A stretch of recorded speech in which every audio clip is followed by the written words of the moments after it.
Bonjour à toutes, bonjour à tous, bienvenue dans ce webinaire WeDo. On est très heureux de vous retrouver aujourd'hui. Je suis ravi d'animer cette session. Je ne suis pas seul. Je suis aujourd'hui accompagné de mes collègues Yann, Mélissa et Mathilde. Bonjour à tous, ravi d'être avec vous.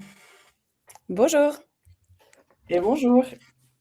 Merci mes chers. Notre objectif aujourd'hui, oubliez les fichiers Excel interminables, les Microsoft Project, les post-it sur les tableaux blancs. On va vous prouver que piloter un projet peut être visuel, collaboratif et d'une simplicité enfantine. Si vous savez copier-coller du texte sans avoir à tout retaper, eh bien, vous saurez gérer vos projets dans WeDo d'ici à la fin de ce webinaire. Au programme de ces 35-40 prochaines minutes, premier élément, la structure d'un projet, comment créer et paramétrer un espace de travail dédié, présenté par Mélissa. Ensuite, le cœur de l'action, les tâches, créer, planifier, importer et déléguer les tâches par moi-même. Ensuite, le pilotage visuel, structurer son projet avec des sections, des jalons, des dépendances par Yann. Et finalement, le lien entre le Gantt et les réunions, fini le jonglage entre des Excel, des Word, tout ça balancé dans des Outlook, centralisez vos réunions sur votre planning Gantt, présenté par Mathilde. À la fin, une clôture avec toutes vos questions-réponses. N'hésitez pas à utiliser le bouton chat qui est présent tout en haut à droite de l'outil pour dire un petit bonjour ou réagir en direct. En revanche, pour toutes vos questions techniques ou fonctionnelles, posez-les exclusivement dans l'onglet Q&A qui est présent tout en haut de la page. Cela nous évite d'en rater au fil de la discussion et nous permettra de prendre les plus pertinentes lors des 20 dernières minutes de Q&A. Je vous propose de démarrer officiellement ce webinaire et pour la première partie, je donne la parole à Mélissa. À toi de jouer. Top. Merci Chris. Pour démarrer et mieux vous connaître, j'affiche un premier sondage sur vos écrans. Je vous propose de prendre quelques minutes, quelques secondes pour y répondre. La question aujourd'hui, quel outil utilisez-vous pour suivre vos projets? Est-ce que vous êtes plutôt tableau Excel, Google Sheets? Est-ce que vous utilisez des emails et des notes manuscrites? Est-ce que vous avez déjà un outil dédié mais peu adopté par l'équipe? Ou est-ce que vous n'avez aucun outil centralisé pour le moment et vous attendiez justement ce webinaire WeDo?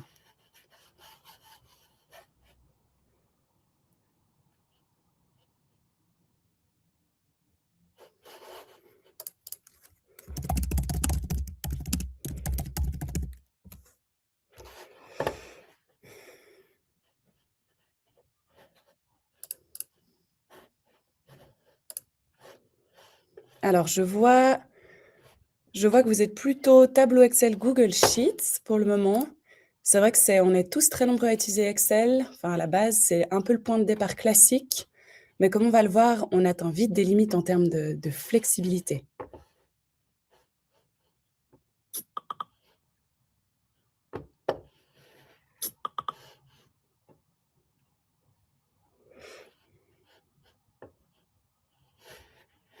Alors, on a encore quelques secondes.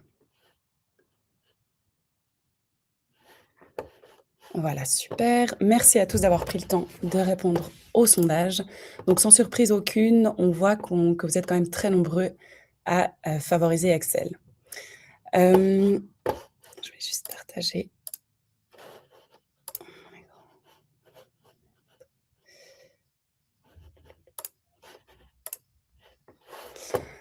Alors, je vous propose maintenant de rentrer dans le vif du sujet, pardon pour ce petit lag. Dans WeDo, la règle d'or pour démarrer un projet, elle est simple. Un projet égale un espace de travail. C'est vraiment d'ici que tout part. Ensuite, pour l'organisation, vous avez le choix. Vous pouvez ranger vos espaces de travail directement dans l'équipe du département concerné, ou vous pouvez créer une équipe dédiée que vous appelez projet pour tous les centraliser. Concrètement, un espace de travail, c'est quoi? C'est un espace qui regroupe les personnes avec qui vous partagez des fichiers, vous collaborez sur des tâches et vous tenez des réunions. Laissez-moi maintenant vous montrer comment ça se passe en pratique. Depuis le menu latéral Espace de travail, je clique ici sur le bouton plus et je sélectionne Espace de travail. Je nomme mon projet. Dans ce cas-là, ce sera le projet Adieu les post-it. Je sélectionne une couleur si je le souhaite. Je peux ajouter une description, comme par exemple le nom de la chef ou du chef de projet, ainsi que son numéro de téléphone, à savoir que cette description sera visible en tout temps. Enfin, je sélectionne l'équipe à laquelle le projet sera rattaché. Dans mon cas, ce sera l'équipe administration. Seconde étape, l'ajustement des membres. Comme vous pouvez le voir, étant donné que j'ai rattaché l'espace de travail à l'équipe administration, WeDo a automatiquement repris les membres de l'équipe administration. Mais là où c'est très flexible, c'est qu'à partir d'ici, j'ai deux options. Je peux soit cliquer sur « Ajouter un membre » et ajouter des membres externes à l'équipe administration, ou je peux restreindre l'accès à certains membres uniquement de l'équipe admin en sélectionnant ici « Aucun accès ». Qu'est-ce que ça fait concrètement si je sélectionne aucun accès ici, Ça veut dire qu'à partir de maintenant, si j'ajoute une personne à l'équipe administration, celle-ci n'aura pas accès à cet espace de travail. Ça vous permet en fait d'éviter de devoir multiplier les équipes pour un même département. Chaque espace de travail gère ses propres accès de manière autonome. Une fois que j'ai ajusté les membres, je clique ici sur « Terminer ». Voilà, mon espace de travail est désormais prêt et visible pour les membres autorisés. Il me permet de centraliser en un seul endroit différentes choses. Les réunions, les tâches, les fichiers, ainsi que le flux lié justement à cet espace de travail. En haut à droite, la liste des membres que je peux consulter en tout temps me rappelle quelles sont les personnes qui ont accès à ces informations. Donc en fait, ça vous garantit vraiment une confidentialité totale de l'accès à cet espace de travail. Maintenant, pour transformer mon espace de travail en un projet, je dois définir un statut. Comment je fais ça? Je clique ici sur « Définir un statut » et là, je vois qu'on a différents statuts. Donc, dans les délais, à risque, en retard, en attente ou terminé. Comme mon projet n'a pas encore commencé, je sélectionne ici « Dans les délais ». Je choisis une date de début de mon projet, une date de fin du projet et je clique sur « Enregistrer ». À partir de ce moment-là, depuis l'onglet « Aperçu » sur lequel j'ai cliqué, les membres qui ont accès à cet espace de travail pourront voir le pourcentage de progression de mon projet, le nombre de jours restants, ainsi que le nombre de tâches terminées qui sont justement liées à ce projet. Mais maintenant que le cadre est bien posé, la question c'est comment est-ce qu'on alimente ce projet en actions concrètes? Je passe la main à Chris qui va vous montrer la gestion des tâches. Merci beaucoup, Mélissa. En effet, un projet ne progresse que si les tâches sont clairement définies et attribuées. Voyons comment alimenter et organiser toutes ces tâches dans WeDo. Pour ça, je vais vous partager mon écran et puis vous voyez exactement le même espace de travail que Mélissa, dont j'ai copié d'ailleurs la saisie pour le statut. Pour les tâches, vous avez deux possibilités concrètes dans WeDo. Soit de les saisir directement avec votre clavier. C'est facile, mais ça peut être parfois un petit peu rébarbatif, voire chronophage. Surtout si, comme moi, vous aviez déjà prévu vos tâches dans un fichier Excel, un Word, un PDF ou toute autre base de travail. Du moment que c'est du texte, WeDo est flexible. Parce que depuis n'importe quel fichier, typiquement un Excel, vous allez pouvoir copier une liste de tâches pour votre projet que vous venez de créer, CTRL-C, et dans l'espace de travail, tout simplement, les coller comme le suggère la petite fenêtre. En les collant, vous voyez que WeDo a détecté chaque cellule comme étant une nouvelle tâche et les a ensuite rajoutées les unes en dessous des autres. Maintenant, je vais vous donner un autre petit truc et astuce. Petite astuce de pro. WeDo est également capable de comprendre des sections dans votre fichier. Les sections, dans le cadre d'un projet, ça peut être les phases. On peut avoir une première phase de préparation, puis une phase de lancement, une phase de consolidation, une phase de clôture. Et finalement, si dans votre fichier Excel, vous aviez déjà créé des phases, vous voyez que dans mon fichier Excel, j'avais une phase 1, une phase 2, une phase 3, ainsi qu'une phase 4.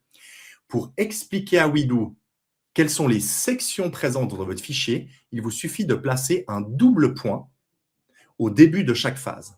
Ce faisant, lorsque vous allez copier-coller ceci, CTRL-C, CTRL-V, vous voyez que WeDo a parfaitement compris les différentes phases et va automatiquement créer les 4 sections dans mon espace de travail et les tâches seront directement rangées dedans.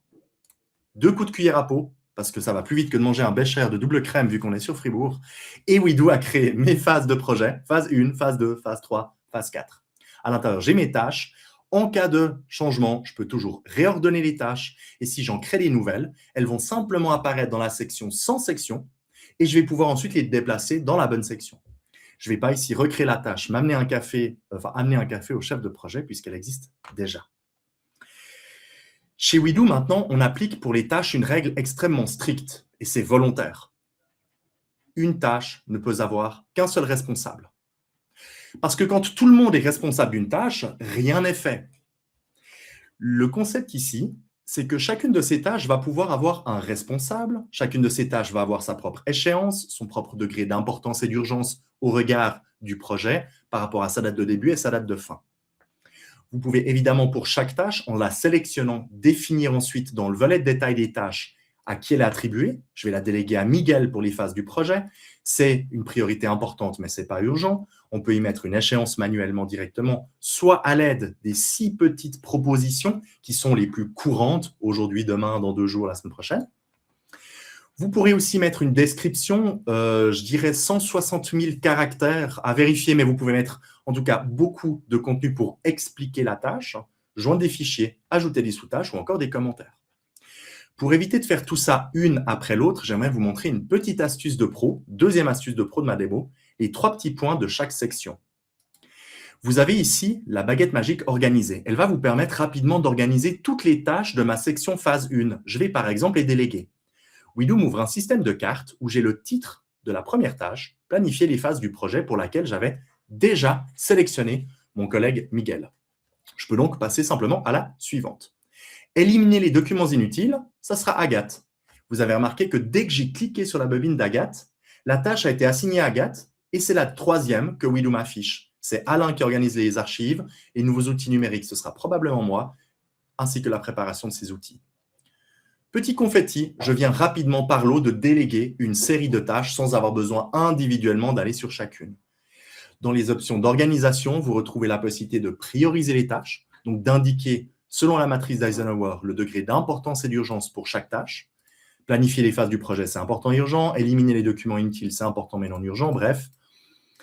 Et vous voyez que, à nouveau, ça alimente l'ensemble des informations des tâches sans avoir besoin de le faire manuellement.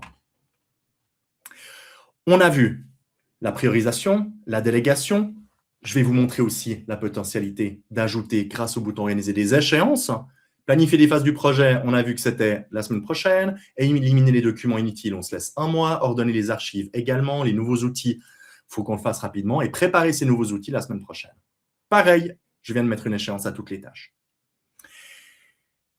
Maintenant, l'idée, c'est parfois de décomposer une action complexe. Je vais prendre l'exemple d'ordonner les archives. Il y a plusieurs étapes pour ordonner les archives.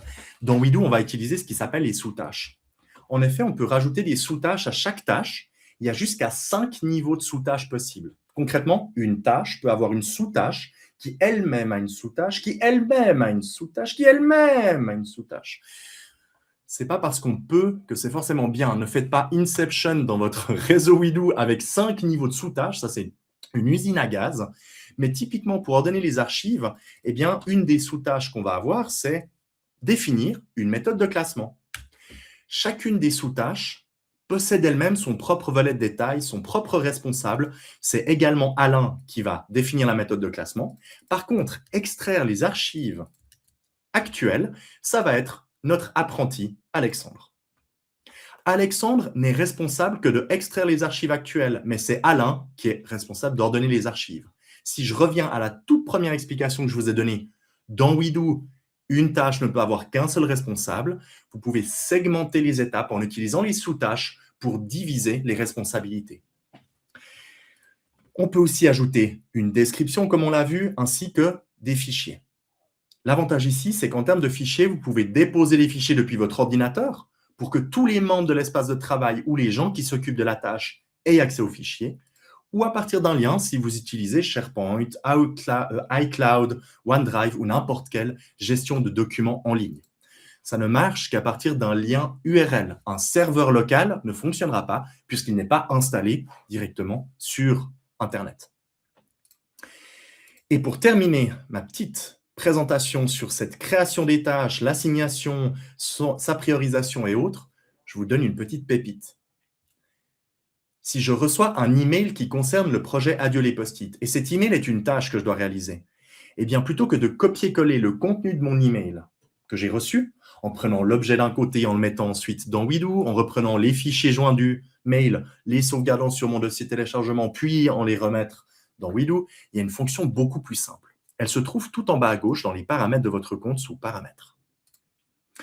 Dès qu'un compte WeDo a été créé pour vous, WeDo a également créé une adresse email spécifique. Elle se trouve dans Email en tâche. L'adresse email présente ici, quelque peu barbare, représente votre vous WeDo au niveau des tâches. À chaque fois que cette adresse email reçoit un email, elle le convertit automatiquement dans une tâche dans votre compte WeDo. Concrètement, il vous suffit de créer ou de transférer un email que vous avez reçu à l'adresse présente ici. Grâce au bouton copier, vous n'avez pas besoin d'apprendre par cœur 4B2 A8 7 4. Et concrètement, ce que va faire WeDo, c'est que l'objet de l'email que vous envoyez à cette adresse devient automatiquement le titre de la tâche créée chez vous. Le corps de l'email devient automatiquement la description de la tâche créée et tous les fichiers qu'il y avait dans l'email sont automatiquement ajoutés dans les fichiers joints de la tâche créée. Cette fonctionnalité email en tâche, elle existe pour chacune et chacun d'entre vous. Concernant mon projet Adieu les post-it, eh bien, autre truc et astuce, dans WeDo, chaque espace de travail possède lui aussi, dans ces 3 petits points, dans les paramètres, l'adresse email en tâche. Et cette fois, au lieu de créer une tâche déléguée chez moi qui n'est pas reliée au projet, je vais créer une tâche directement reliée au projet Adieu les post-it, qui, elle, cette fois-ci, ne sera pas déléguée. Si vous recevez beaucoup d'emails à mettre dans un projet, eh bien, copiez simplement l'adresse email de votre espace de travail et transférez. Elles vont se créer directement à l'intérieur. Voici la dernière explication. On a vu les bases pour le module des tâches. Les tâches vous permettent de piloter le projet, de définir clairement les responsabilités, d'avoir une vue globale de qui fait quoi pour quand, de suivre ses responsabilités et même de pouvoir discuter. On peut saisir des commentaires si j'ai quelque chose à dire sur la tâche d'Alain pour ordonner les archives. Coucou! N'hésite pas à venir vers moi si besoin. J'ai la clé de l'armoire spéciale du sous-sol. Merci, et instantanément, mon cher Alain a été notifié que je lui ai fait ce petit commentaire. Simple, basique, aucun email. Vous avez tout qui est géré, une vue globale de toutes vos tâches. Vous savez exactement où vous en êtes. Juste avant de donner la parole à Yann pour cette vue Gantt, place à un autre petit sondage. Il faut juste que j'aille le retrouver parce que quand on partage l'écran, le voici. Vous avez maintenant à l'écran un nouveau sondage qui s'affiche. La question de ce sondage, et on est intéressé à savoir dans WeDo, quels sont les plus grands défis actuels dans le suivi de vos projets que vous avez. Premier élément, c'est l'effet brouillard, un manque de visibilité sur qui fait quoi et pour quand on a ça dans des Excel, quand on a ça dans des Word, des emails. L'effet domino, le suivi des retards et des dépendances entre les tâches. Je ne vous l'ai pas encore montré, c'est ce que Yann va vous présenter, les dépendances. L'effet éparpillé, on a des informations qui sont noyées dans des emails, dans des Excel, dans Teams, dans Slack, dans n'importe quel outil, mais on n'a jamais une vraie vue d'ensemble. Ou alors, dernier élément, l'effet réunionnite, surcharge de séances sans action concrète. Une réunion qui n'a pas de tâche, ça aurait pu généralement être un email. Il reste encore quelques secondes pour voter, je vous laisse terminer le vote. On a encore une trentaine de secondes, mais si nécessaire, je vais arrêter le vote avant la fin. C'est vrai que 1 minute 30, c'est un peu trop. Hein. L'équipe, on va faire 1 minute pour les sondages. 1 30, c'est trop. OK, on a une vraie tendance qui s'affiche, l'effet éparpillé, perte d'informations noyées dans les emails. Bah ouais. Les emails, c'est tout sauf un très bon outil de gestion de projet. Ça se saurait si Outlook était un bon outil de gestion de projet. Dieu merci, si vous êtes là aujourd'hui, c'est que vous comptez ou que vous avez WeDo et vous allez pouvoir dès aujourd'hui actionner les choses dans notre outil. Parfait. Pour moi, c'est tout. Je vous ai montré finalement ce module gestion des tâches. Je laisse maintenant la main à Yann pour la suite. Merci beaucoup, Chris. Alors, passons maintenant au cœur visuel du pilotage de projet. C'est bien sûr le diagramme de Gantt. Alors, je vais rapidement vous partager mon écran, histoire que vous ayez quand même une petite vision de ce que je vais vous présenter à l'instant. Au niveau de l'organisation des tâches et la création des tâches, voilà, Chris vous l'a déjà bien démontré, c'est une phase qui est essentielle, mais peut-être un petit peu longue pour que je la refasse encore une fois en direct devant vous durant ce webinaire. C'est pourquoi, pour vous présenter les éléments relatifs au Gantt, j'ai préparé en amont un espace de travail complet avec ses tâches et ses sections. Je vais donc me rendre dans cet espace de travail, projet site web, dans lequel, vous voyez, je retrouve les différentes tâches et les différentes sections que j'ai créées en amont. C'est très bien, mais j'aimerais pouvoir avoir une vision un petit peu plus visuelle, justement, de l'évolution de ce projet dans le temps.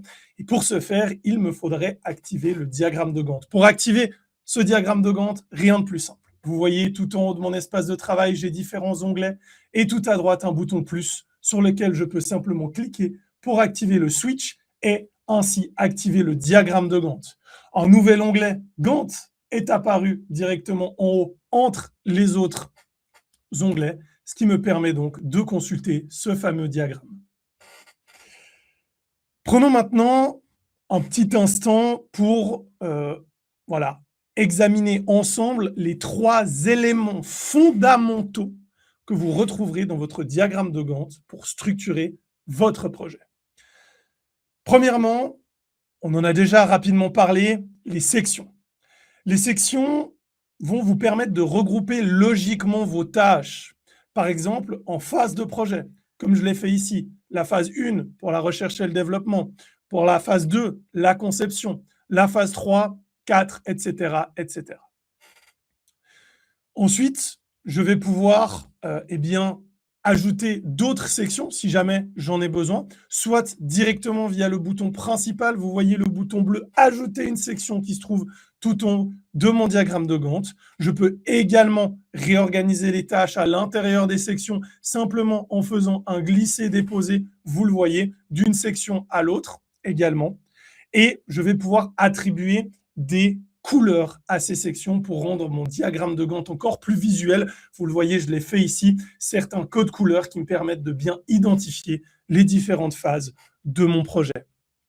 Je peux également gérer plus en détail ces sections directement via les paramètres de mon espace de travail. Je clique sur les 3 points verticaux, paramètres. J'ai dans le menu ici une option section qui me permet de retravailler, réordonner, voire même changer la couleur ou renommer mes différentes sections selon les besoins à l'instant T de mon projet. Le deuxième élément clé, c'est évidemment les jalons, puisque le jalon va marquer une étape clé, une validation indispensable, un livrable de mon projet. C'est vraiment un moment qui va structurer l'évolution de mon projet. Il va être visuellement représenté par un petit losange. Je peux très facilement ajouter un jalon ou convertir une tâche en jalon. Pour ce faire, je peux le faire en seulement 2 clics. Par exemple, pour la tâche créer un prototype, étant donné que c'est un prototype, un livrable, je vais vouloir transformer cette tâche en jalon. Je peux le faire via les 3 points verticaux en haut du volet de détail de la tâche, convertir en jalon. Vous voyez que maintenant, cette tâche est devenue un jalon. Le texte est non seulement passé en gras, je retrouve ce petit symbole de losange devant le titre de la tâche, mais également à l'intérieur de mon diagramme de Gantt. Et pour avoir un récapitulatif des différents jalons de mon projet, tout en haut de mon diagramme de Gantt, vous voyez, je retrouve une ligne qui va regrouper en fait l'ensemble des jalons qui jalonnent, c'est le cas de le dire, mon projet. Vous les voyez ici apparaître tous pour les différentes étapes, également avec les codes couleurs sélectionnés pour mes différentes sections. Et enfin, Troisième élément clé indispensable pour gérer le déroulé du projet, c'est évidemment les dépendances. Alors, les dépendances, ça va permettre de lier vos tâches entre elles et c'est extrêmement intuitif. En fait, si je survole une tâche, par exemple ici ma tâche élaborer un plan de communication, vous voyez qu'en survolant cette tâche, eh bien, je vais avoir comme deux petites antennes qui vont apparaître à gauche et à droite de ma tâche. Il me suffit de prendre eh bien, le petit cercle qui apparaît à gauche pour définir ce qui bloque cette tâche, donc par quoi elle est bloquée, ou de prendre la petite antenne de droite, ce qui va me permettre d'indiquer eh bien, quelle tâche cette tâche-là va bloquer. Par exemple, ici, je crée une dépendance entre élaborer le plan de communication et créer les personas utilisateurs. Il m'a suffi vraiment de tirer en fait cette flèche entre mes deux tâches pour en créer une dépendance. Je peux le faire évidemment entre deux tâches, mais également entre une tâche et un jalon, bien entendu. Je pourrais même regrouper plusieurs dépendances, c'est-à-dire relier plusieurs tâches à une seule, ou alors relier une tâche plusieurs tâches à un seul jalon. Et puis, extrêmement important lorsqu'on gère justement le timing d'un projet, ça va être eh bien, de gérer le déplacement d'une tâche parce que peut-être que certaines tâches vont prendre plus de temps ou seront repoussées. Dans ce cas-là, il va également falloir pouvoir gérer justement les dépendances. Si cette tâche, élaborer le plan de communication, vous voyez, je la déplace dans le temps ou alors que finalement je décide qu'elle doit prendre plus de temps à être effectuée, eh bien, je vais avoir la possibilité justement de voir les tâches dépendantes être déplacées également. Plus précisément, je vais avoir différentes options qui vont me permettre de paramétrer la façon dont je veux que ce déplacement de date soit géré. Pour aller paramétrer ces options, il me suffit de me rendre dans les options du diagramme de Gantt tout en haut et eh bien, de me rendre dans le paramètre de décalage des dates. Vous voyez que différentes options s'offrent à moi. Je peux soit maintenir le tampon, ce qui va me permettre de préserver les intervalles de temps prévus entre les tâches dépendantes. Je vais pouvoir consommer le tampon, c'est eh bien, l'option que j'ai activée en ce moment, ce qui va me permettre en fait de consommer les intervalles de temps entre les tâches dépendantes en réduisant ou en augmentant les tampons tant qu'il n'y a pas de conflit de date. Ou alors, je peux simplement désactiver le décalage de date si c'est quelque chose que je ne souhaite pas avoir sur mon diagramme de Gantt. Je peux également prendre en compte ou non les week-ends en activant ou en désactivant le switch. Ici, vous le voyez, c'est activé pour mon diagramme de Gantt. Voilà pour le planning avec le Gantt. Le planning est posé, mais maintenant, comment s'assure-t-on de la liaison avec vos réunions de suivi de projet? Eh bien, pour vous présenter ça et vous montrer ceci, cette synergie, je vais laisser la parole à ma collègue Mathilde. Mathilde, c'est à toi. Merci Yann pour cette chouette transition vers les réunions. Sans plus attendre, je vous partage mon écran. Alors, voilà. Voilà. Donc, de mon côté, on a quitté le projet Post-it et on part sur le projet site web, juste pour vous montrer comment organiser un petit peu vos réunions de projet, puis comment surtout avoir des aperçus rapides sans devoir passer finalement d'un outil à un autre, d'un calendrier à un autre. Donc ici, je vais simplement aller, vous avez vu ici dans mon projet site web, et je vais me rendre directement sur la vue Gantt. Comme ça, on revient un peu sur ce que Yann vous a montré. Vous voyez, dans ce projet, j'ai aussi tout ce qu'on vous a exemplé avant, donc c'est-à-dire les phases, les tâches, etc. Mais j'ai surtout ici une ligne réunion, et vous voyez ici que viennent s'ajouter une réunion que j'ai programmée à peu près à toutes les 2 semaines d'intervalle. Déjà, si je clique sur ce premier aperçu ici, j'ai déjà des informations pertinentes sans avoir besoin d'aller dans la réunion directement. J'ai le titre, le statut, la date, l'heure, le lieu et bien sûr les participants et même un aperçu déjà des présences. Je peux donc après basculer vers la réunion la prochaine en date et bien sûr là j'entre dans la partie ordre du jour.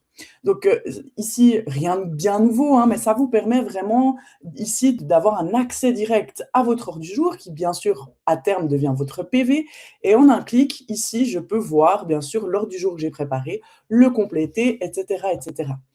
Vous pouvez aussi, bien sûr, importer des tâches que vous avez traitées dans votre Gantt, hein. Ici, vous avez toujours le bouton « Plus » qui vous permet, par exemple, ici, dans la partie « Développement », je vais venir ajouter, peut-être, importer une tâche.